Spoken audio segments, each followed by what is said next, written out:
using those doubters as fuel. That's a mindset that's really rare, Ryan. You and I've chatted about your mindset in the past. I think when we first met. Like, how do you help each other in that regards? I mean, there's obviously a good balance between you two. I mean, Ryan, you're definitely focused on the sales and running the company like at a high level, and Aaron is very technically inclined, and there's a great balance there. But most importantly, how did you make sure that both of your mindsets and your vision stayed together? Yeah, Aaron and I have always meshed well. I mean, even in the Nimbo days where we would run separate teams, I knew Aaron's background. Aaron's former military. He's a former athlete. I was never in the military, but I'm a former athlete. That mindset of being a competitor when times are hard, you want someone on your side that understands that mindset of being in a team environment. You have a common goal you're trying to work towards. I mean, there were plenty of Friday and Saturdays that we would work till 3 a.m. on deadlines or things that we were trying to build, whether that was actual billable projects for customers or internal automation, things that we were trying to create to help our customers and help fuel the company for that next stage of growth.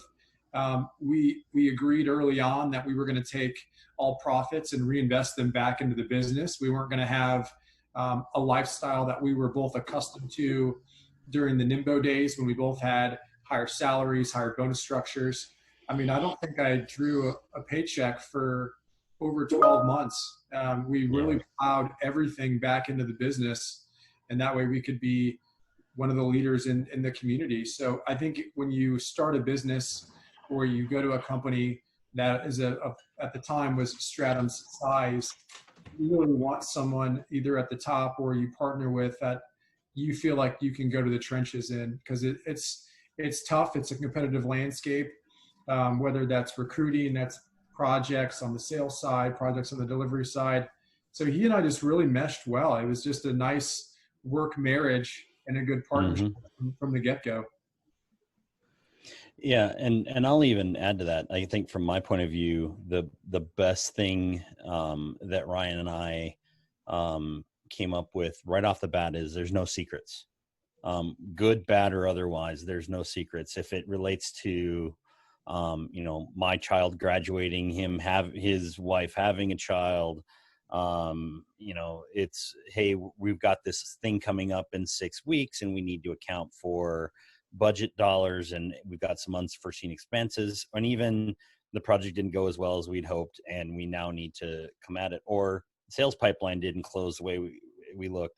You have to be completely honest, and it's, you have to respect each other enough to know that I'm telling you this, or I'm telling you something, whether it's good, bad, or otherwise, simply to make sure that there's no surprises.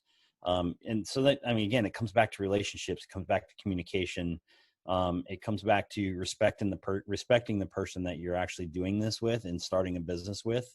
Because, I mean, my wife will tell you that Ryan and I probably talk more than everyone else in my family and I. We talk every morning and we talk every evening. We talk about what's going on. And that doesn't include meetings that we're on. That's just us checking in and making sure what's going on with each other. And you see it in a lot in smaller organizations where two owners, and that's been in my career, 2-3 owners, they'll pop up and everybody has their own little sphere of influence, but they never talk.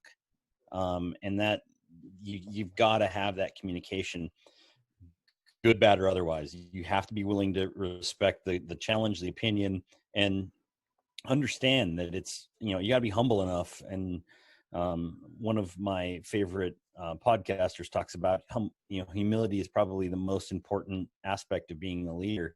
Got to be humble enough to look at something and go, I don't know this answer, help.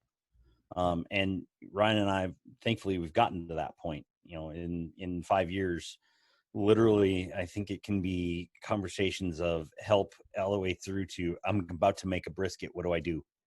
All the way from business to that. So yeah, well, we've had first account tasting of your brisket, and it's excellent. So that's awesome.